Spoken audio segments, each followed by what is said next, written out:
And John, calling two of his disciples to himself, sent them to Jesus, saying, Are you the coming one, or do we look for another? In that very hour he cured many of infirmities, afflictions, and evil spirits, and to many blind he gave sight. Jesus answered said to them, Go and tell John the things that you have seen and heard, that the blind see, the lame walk, the lepers are cleansed, the deaf hear, the dead are raised, and the poor the gospel preached to them. And blessed is he who is not offended because of me. Luke 7 verse 19, 21 to 23. How could John the Baptist ask a question like this? Had he not recognized Jesus at the Jordan and baptized him? Had he not heard the voice coming down from heaven which said, This is my beloved Son, in whom I am well pleased? Had he not observed the ministry of Jesus since the time of the baptism?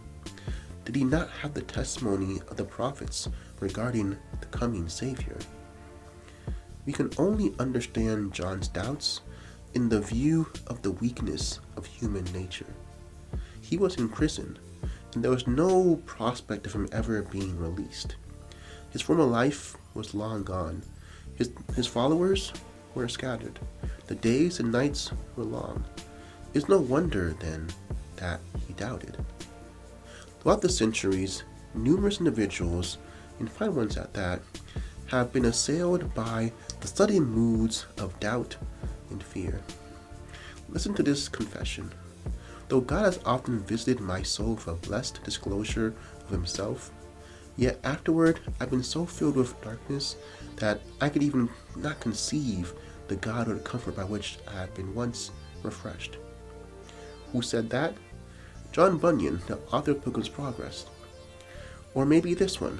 Pray for me sometimes, for God does visit me with comfort, and other times I'm so afraid that I can creep into a mouse hole. So God cometh and goeth. Pray for me, I beg you. Who wrote that?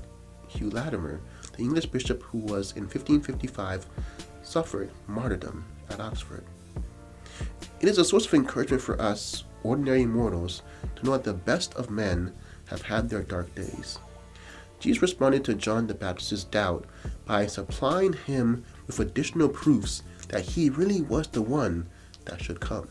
He is equally willing to strengthen the faith of his confused, or maybe even doubting followers today as well. And as always, think on these things.